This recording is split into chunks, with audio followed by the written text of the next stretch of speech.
are you doing? Bored. What? Bored! Puesto número 5. El shonen que me plantó cara.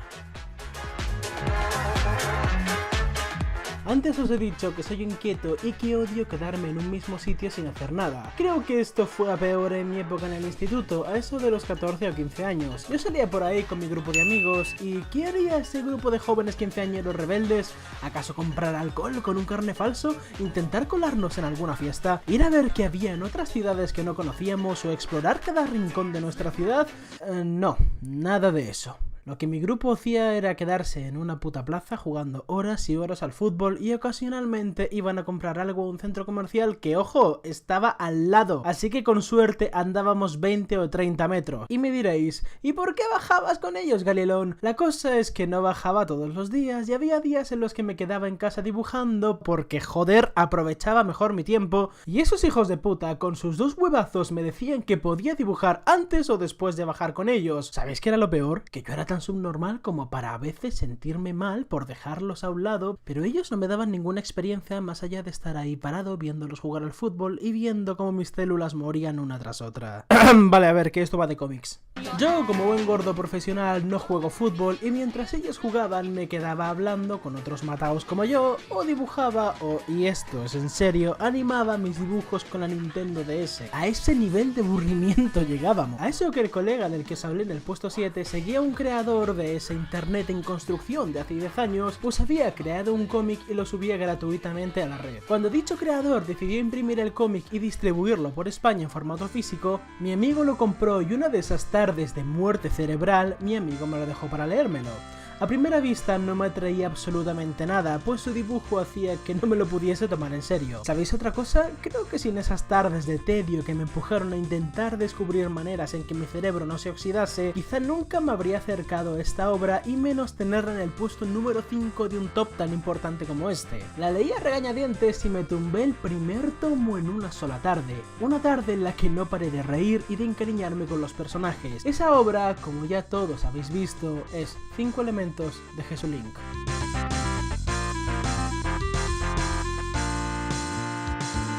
A pesar de que la primera saga había salvado una tarde, no había llamado tanto la atención de ese Galilón de 15 años, pero otro día decidí leer la segunda saga ya en internet y ¿sabéis qué? Los chistes eran muchísimo mejor y la trama y los personajes eran más complejos y animados, por lo que me decidí a leer la saga 3, que terminó por matarme y por amar a esa serie y esos personajes. De ahí en adelante seguí las 3 últimas sagas al día. Decidí ir por primera vez en mi vida a un salón del manga solo para conocer al autor y comprarle todos los tomos que había hasta ese momento con el dinero que había ahorrado y que me los firmase. Les seguí tanto que incluso cuando él hizo un crossover con sus dos series yo intenté hacer lo mismo y cuando él hizo una webserie animada intenté hacer lo mismo. Acuñé su estilo de humor y empecé a hacer mis propios sketches con mis amigos y yo, y algunas veces incluso se me ha ido de las manos. Incluso el primer torneo de YouTube en el que participé fue reseñando 5 elementos. He cantado sus openings en la calle. Gracias a ver los openings de 5 elementos me decidí yo a animar mis propios openings. Incluso la actual serie que estoy haciendo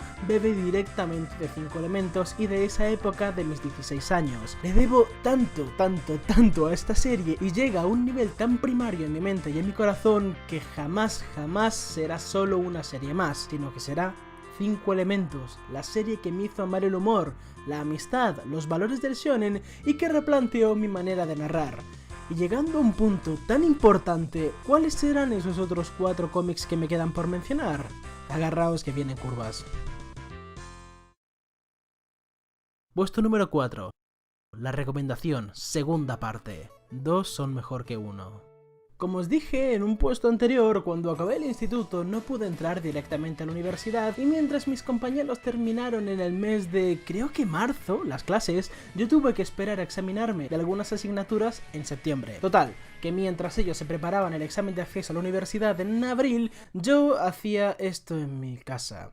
Tenía unos 17 y 18 años y mi amigo, sí, el que me ha estado recomendando todo, me había estado calentando la cabeza con que viese un anime que según él me iba a motivar muchísimo y me iba a dar muchas ganas de dibujar páginas y páginas de cómics. Recuerdo que después de una visita al zoo con mi familia particularmente aburrida, llegué a casa y me puse el primer capítulo de Bakuman. Bakuman habla de un dúo de amigos que se conocen en la secundaria y que abrazan el sueño de llegar a ser mangakas de éxito. Entre otras cosas, porque así la novia del dibujante se va a casar con él y no se verán hasta que se cumpla el sueño de ambos, porque ella quiere ser una seiyuu, que es una actriz de doblaje, aunque para eso tiene que bailar sexy en la televisión.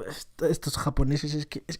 No, ahora en serio, Bakuman fue un anime que a medida que lo veía más y más me iban entrando más y más ganas de dibujar, en este caso manga. Mi amigo y yo estuvimos trabajando en un cómic donde él escribía la historia y yo la dibujaba, historia que podréis leer remasterizada en unos meses, pero os aseguro que está quedando...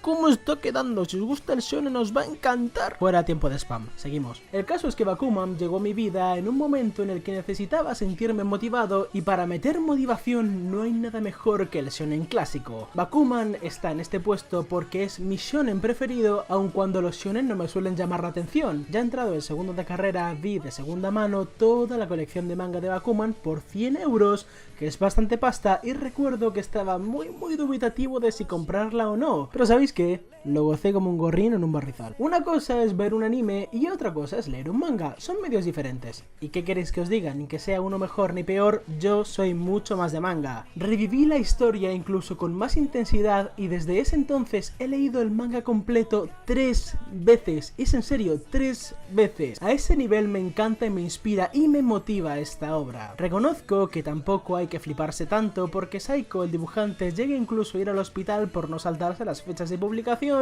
y yo... bueno, mejor tener un flus para mis periodos de sequía.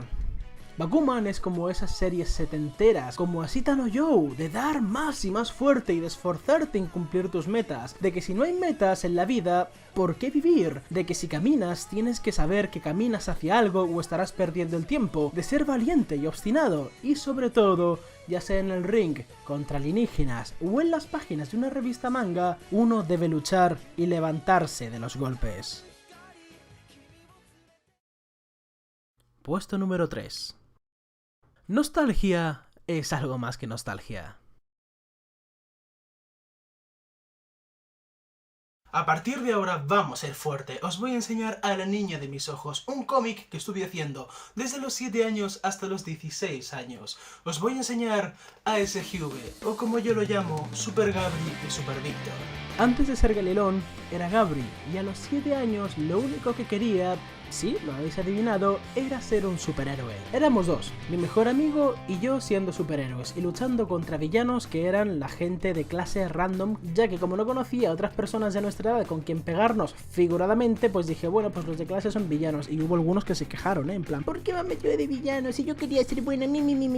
A medida que fui creciendo, las historias de estos dos héroes fueron complicándose, ya que estas historias que dibujaba a los 7 años no eran las mismas que a los de 12, y las de 12 no eran las mismas que a las que hacía con 15 o 16 años. Los cómics que hice en mi periodo en el instituto, es decir, desde los 12 hasta los 16, son de los que más deseo recordar. Los cómics giraban en torno a héroes adolescentes que tenían problemas en compaginar su vida de héroes con su vida normal de estudiante, con problemas en el instituto, muchos problemas de chicas, y con villanos que sabían su identidad, y eso representaba un grave problema. Vamos, estas cosas no os dicen nada que os recuerde a algún otro superhéroe, un héroe que todos amamos y admiramos, un héroe que representa exactamente lo que un héroe debería ser y que le resume todo en una frase. Venga que te la sabes, sabes de qué héroe estoy hablando y sabes de qué frase estoy hablando. Recuerda que un gran poder conlleva una gran responsabilidad. Llevo viendo, y es más, leyendo Spider-Man desde que era un maldito crío. Recuerdo haber visto desde mi infancia la serie de Spider-Man en Jetix. Sí, para los españoles, escuchar Jetix te va a hacer sentir muy viejo. Y ya Fox Kids, ¡buah! Ni se diga, putos ancianos. Recuerdo ir a ver Spider-Man 2 y 3 al cine y alucinar con Tobey como Spider-Man. Tengo tantos recuerdos que me unen a Spider-Man que serían incontables, pero lo fuerte viene aquí. Gabri, 12 años, acaba de salir del colegio y entrar al instituto. Es un crío, ama a Spider-Man, y en la televisión empieza a sonar esto. No vamos a entrar en si Espectacular es la mejor adaptación del Trepamuros o no.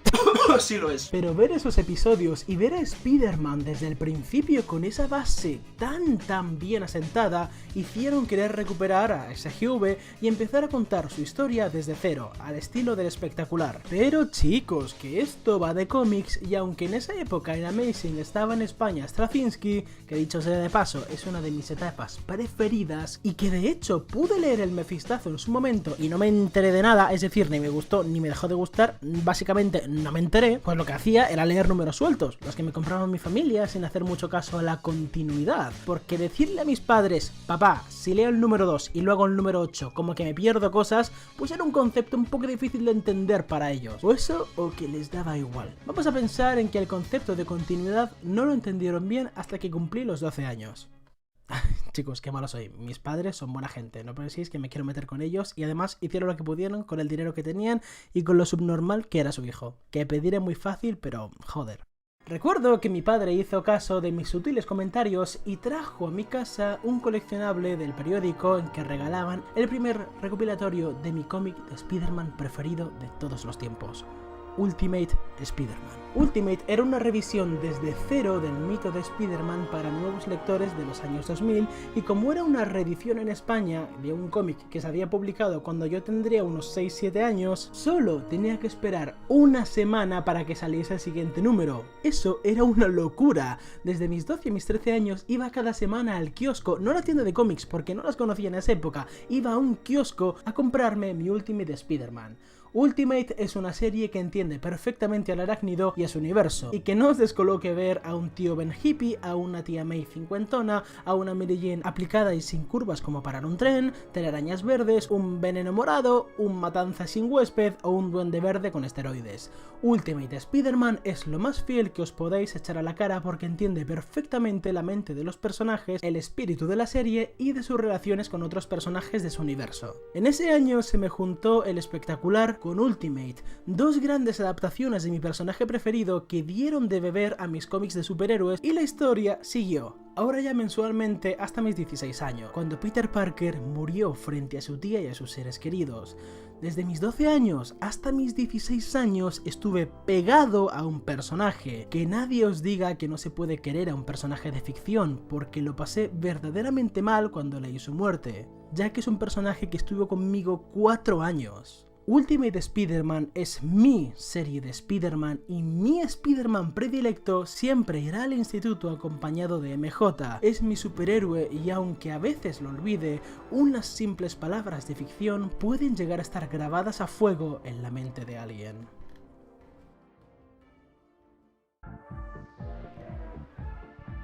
Puesto número 2. Cuéntame un cuento. Hubo un antes y un después de este cómic, y quizá es el antes y después más fuerte que veréis en esta lista y al que se debe este canal y su sentido más pleno. Antes de este cómic existían para mí los cómics de superhéroes y sus variantes y los mangas ocasionales. Por supuesto, ya había conocido algunas cosas que se salían de ese marco general, como por ejemplo Saga, pero a partir de aquí empezaron a entrar un montón de cómics de un corte más personal, menos corporativo, o de plano de un mundo underground como un torrente en mi historia de cómics. Después de este cómic siguieron Y, El último hombre, Predicador, casi todas las maravillas que podía leer de Image, Dark Horse, Shōjo y shonen japoneses, kodomos costumbristas, iba a las bibliotecas a encontrar cómics españoles, la búsqueda de cómics hispanos y un largo etcétera. Esta magia vino gracias a poder leer en mi móvil. Estaba empezando mi primer año de universidad y desde mi casa hasta la facultad hay 1 hora y media, así que tenía que buscarme algo para leer y como el dinero no es infinito y menos en ese entonces me descargaba los cómics y los metía en mi móvil. No fue el primero con el que probé, pero sí el primero que logró atraparme de tal manera que me voló la cabeza hasta el punto de llegar a leerme tomos en un solo día, aun sabiendo que tenía que dosificarme las lecturas. Fábulas es un cómic fantástico. Siempre me ha traído el tema de los cuentos vistos desde un punto de vista nuevo y diferente. Recuerdo que había una peli de Caperucita Roja que me encantaba cuando era un niño, básicamente por esto. Y lo que más me gustaba de ver a Shrek cómic era ver la interpretación de esos personajes de cuento en un mismo ecosistema, al igual que me encantaba ver la House of Mouse por esos momentos entre sketches cuando personajes de diferentes películas interactuaban entre sí. No es algo que comente mucho, pero el tema de los cuentos y la mitología que se encuentra detrás de estos es algo que me llama muchísimo la atención. Fábulas muestra cómo en nuestro mundo real los personajes de cuento llegan como refugiados huyendo de una guerra que tienen en su mundo. Ver las versiones de Cenicienta, que es una superespía al más puro estilo Femme Fatale rusa, ver a Pinocho y al príncipe Rana juntos, ver la asombrosa aparición de la bruja de Hansel y Gretel y la administración de la Villa de los Cuentos llevada por Blanca, que nunca ha mencionado cuál fue el incidente con los 7 enanos, pero se enfada un montón cuando alguien lo menciona, y por el sheriff Feroz. Sí, el lobo feroz es súper divertido. Todo en este cómic era fresco y las relaciones que se creaban entre los personajes eran increíbles, pero paradójicamente muy creíbles, llevando las historias por terrenos diferentes. Algunas veces eran policíacas, otras más dramáticas, otras hermosas, otras tristes o algunas absolutamente épicas. En este cómic me encontré con la pareja que más me ha gustado dentro de este medio, pues me parecen perfectos el uno para el otro y ellos ni siquiera lo saben en los primeros capítulos de la serie. La pareja de Blanca y Feroz me encanta por muchísimas cosas, siendo una de ellas que la conocemos desde el principio de la serie y que vemos cómo sus vidas evolucionan y cómo cada uno se involucra en el universo del otro, ya ni hablar de cuando tienen hijos, pues esos capítulos me parecen tan buenos y tan fácil de llegar al alma que me resulta imposible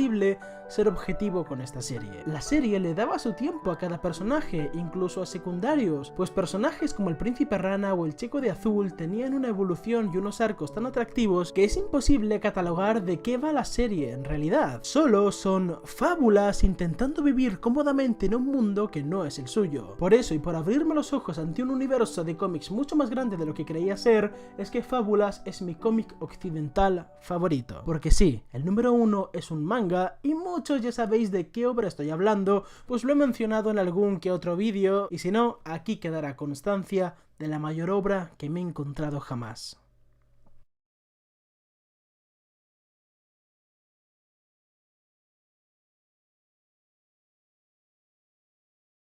Puesto número 1. El cómic es mi casa, y siempre volvemos a casa. Solo os voy a poner un fragmento del vídeo que vi a mis 17 años y luego hablamos. 20th Century Boys es un manga que duró 7 años y fue escrito y dibujado por Naoki Urasawa, una de las mentes más brillantes del mundo de la historieta y un artista extraordinario. Tiene a varios de los mejores y más carismáticos protagonistas que he tenido el placer de leer en mi vida, y sin dudas, muy de lejos, el villano más terrible que objetivamente he visto hasta ahora en este medio.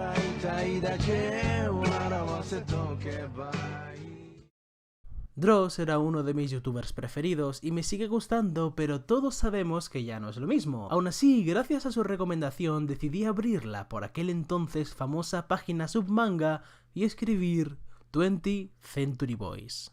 Empecé a leerla. La madurez y riqueza con la que estaba escrito, y aún más su dibujo y narración visual, era algo que nunca había visto. Mucho más sobrio que las locuras que leía antes, pero con ese toque de gancho justo, y cuando llevaba la friolera de 3 tomos, el manga se dejó de subir a la web.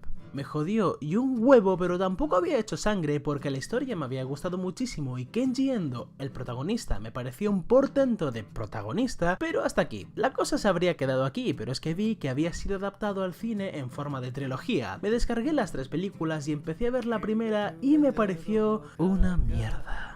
La adaptación de lo que había leído me pareció muy floja, pero solo hasta que llegó al punto en el que no pude seguir leyendo. Cuando empezaron a ocurrir cosas que yo no había leído, sentí que la película mejoraba muchísimo y me mantuvo enganchado con los ojos como platos hasta que la trilogía llegó a su fin con el momento más conmovedor que había visto jamás. Reconozco que soy bastante llorón y es fácil que llegue a llorar con alguna película, pero siempre suele ser de pena. Cuando vi el final de la trilogía estaba llorando de felicidad. La primera y única vez que me he pasado algo así fue en ese momento, pues nunca antes en mi vida había experimentado un sentimiento tan especial como para llorar de felicidad. Hubo sensaciones más impactantes en mi vida antes y después de ese momento, pero por alguna extraña razón, esa fue la reacción que mi cuerpo no pudo contener al ver que, spoilers, los buenos habían logrado salvar la Tierra y proteger la paz, algo que habían estado intentando hacer desde niños y que lograrían ya en su vejez.